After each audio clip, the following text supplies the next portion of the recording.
look scared to death. I'm all right. Can I sleep in your bed tonight like I used to? Of course you can. Sorry, Mom. I love you, Mom, Dad. We love you too. Oh, you're best kid in the world.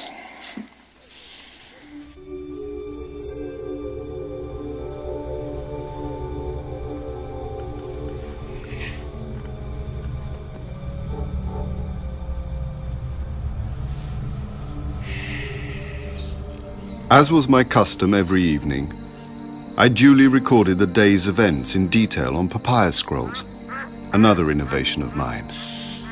And it was now some 2 months since my Lord Intef had removed my manhood, yet still I felt the pang of passion for my mistress Lostrous.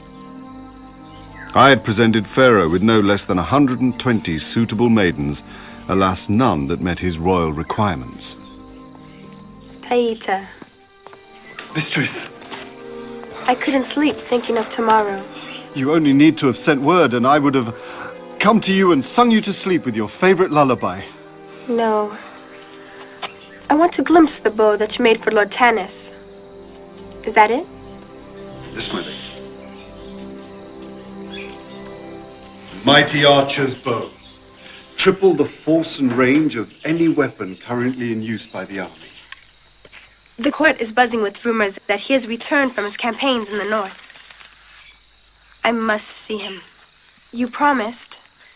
Mistress, I will keep my promise, as arranged. Tomorrow, I have an appointment with Lord Tanis to show him the Lanata. If he is as striking as people say. He is as they describe. This was the moment that for years I had known was coming, and which I dreaded more than the day of my own death.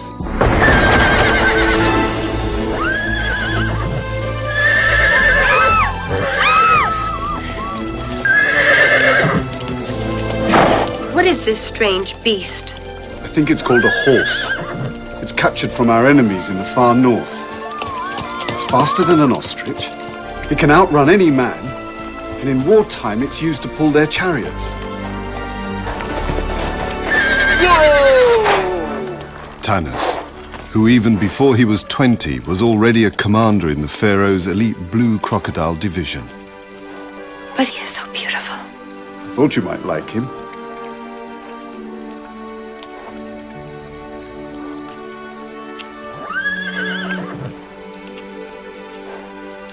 My worst fears confirmed in a single moment. I could tell by the look in her eyes that this vision, this man, my friend Tanis, would be her object of love for the rest of her life.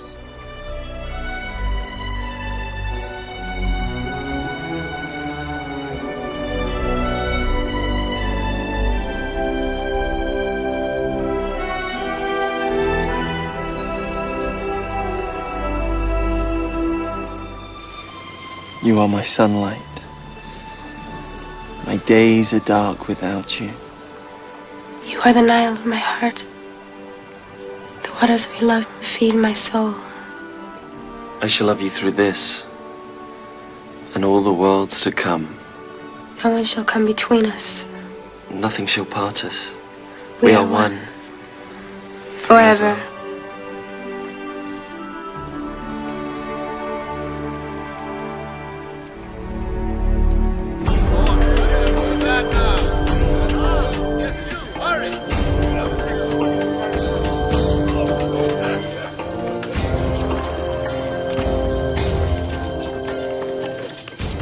Pharaoh's funeral rehearsal.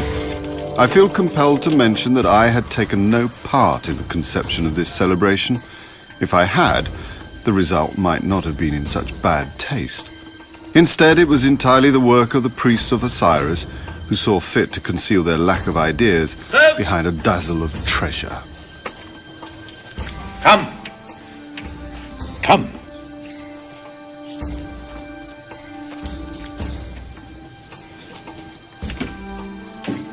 Even in daylight, you are as divine as the goddess Isis. I was so appalled and stricken with remorse that for a while I was deprived of the powers of speech and reason. My worst nightmare was unfolding.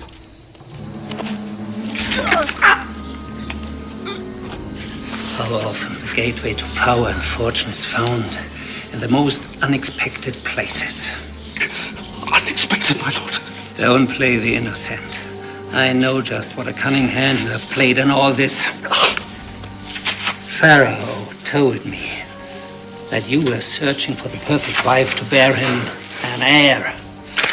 Why did you never ask me to present my daughter? Stop! This is the outer sarcophagus, which will contain the inner coffins. The one fitted inside the other. The innermost coffin is of pure gold. Come, let us see how the goldsmiths are progressing. Raise! To think that the gold and silver used to amass this treasure was in excess of 500 targs, nearly 1/10 of all the precious metals mined in the past 1,000 years. Stop! Lord Imdev, your daughter pleases me greatly. I shall take her at the next full moon.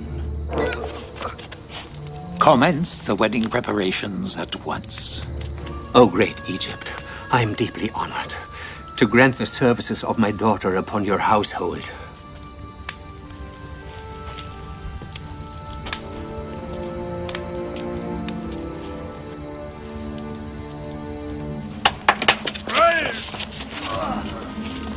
This is indeed a great day. You must be delighted. Never. I love tennis. And I shall never marry anyone else. Do you not realize who asked for your hand? The Lord of all Egypt. The great Pharaoh Memos himself. I will not marry him, father. I would rather die first. If you refuse, it will mean death. For you and all those whom you love. Tanis. Taita.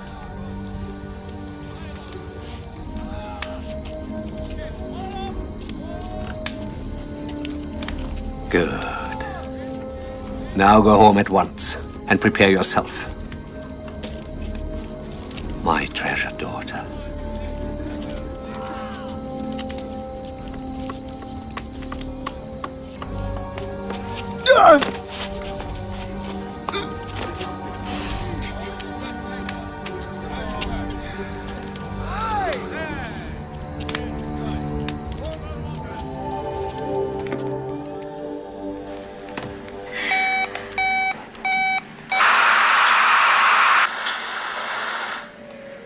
Oh no, not another cop show. I think you're wasting your time, Hoppy. Huh? Were you talking to me? I'd really like you to call your parents. Mom, Dad! Good evening, Mrs. Elsima. Dorid? It's been a long time. Schiller. What is going on, Abby? One of the perks of owning a telecommunications empire, Mrs. Elsima. We'd like to make you an offer. We hear that you've almost completed your work on the seventh scroll. What do you mean? That's not very convincing. We've been watching every move you make. Gina, roll the tape. What do you think they mean? The ceasing of our life source hides the gold that flows. How dare you, Schiller? How dare you invade my home, my family, my privacy? You can sue me later. Let's talk business. I've been searching for decades for Pharaoh Moses' tomb. I've spent a lot of money. And the thought of losing out to you doesn't please me. I'd do anything to stop you. Oh, spare us your threats, Schiller. But I'd rather work with you than against you. Let me fund your expedition. Never. Thank you, Schiller. But we don't need your help. Oh, but you do. It's going to cost millions of dollars. Especially if you're working with Mr. Harper's antiquated methods. Nick. The Egyptian government is backing us all the way. Now look. The Egyptian government can't spend millions and millions of dollars for a search that may not yield anything. But I can. I can make you a deal you can't refuse. I'm giving you the offer of a lifetime. Unlimited funds, the highest technology. I'll set up a lab on the site. I'll fly in any expert you want. You can't ask for more than this. And what's in it for you? Very little. You know I'm not interested in the money. Oh, really? Then what? Because you're working for me, everything you find will eventually have my name on it. I want Grant Schiller to go down in history.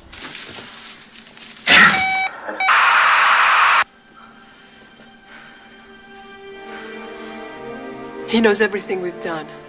He's going to come after us. Let him. Are we in danger? No. No, son. No. We have to be a little more careful, that's all. But nothing is going to stop us from finding the tomb. Not after all the years we've put into this. No one is going to take it away from us, Royanne.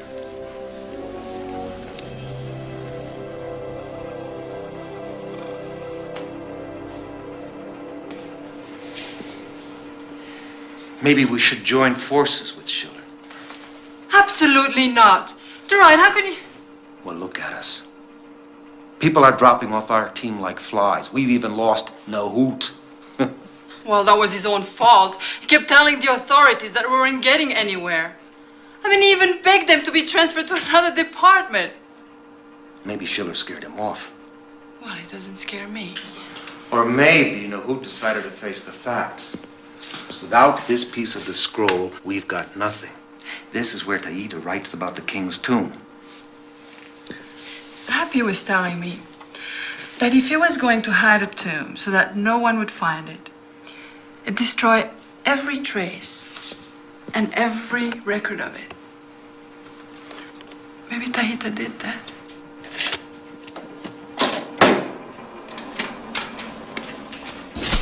Oh, no. Lousy generator again.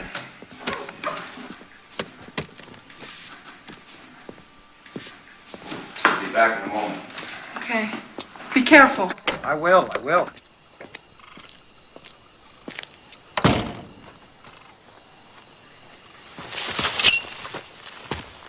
Who are you?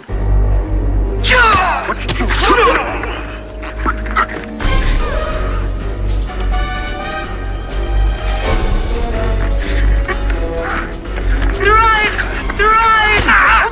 Run! Save Happy! Happy! Happy! What is it, Mom? Burgers! Don't ask questions! Arya! Arya!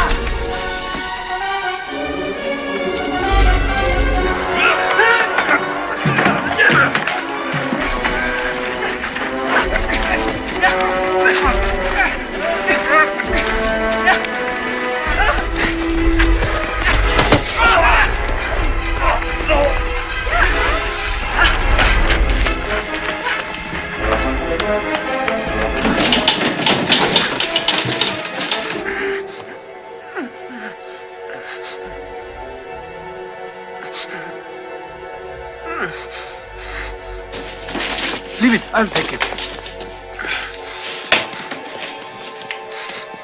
Put it in the car. And don't drop it. No, sir.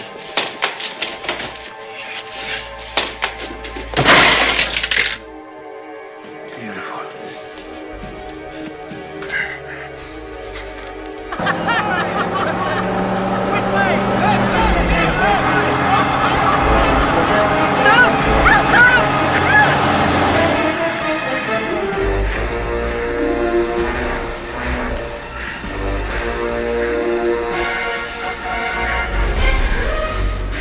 Mom, the river will save us.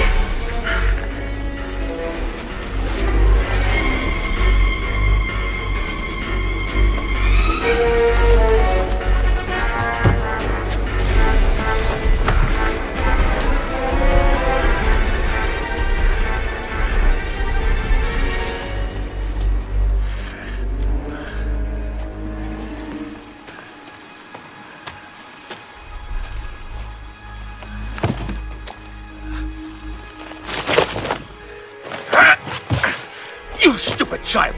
You think you can fool me? Don't touch him!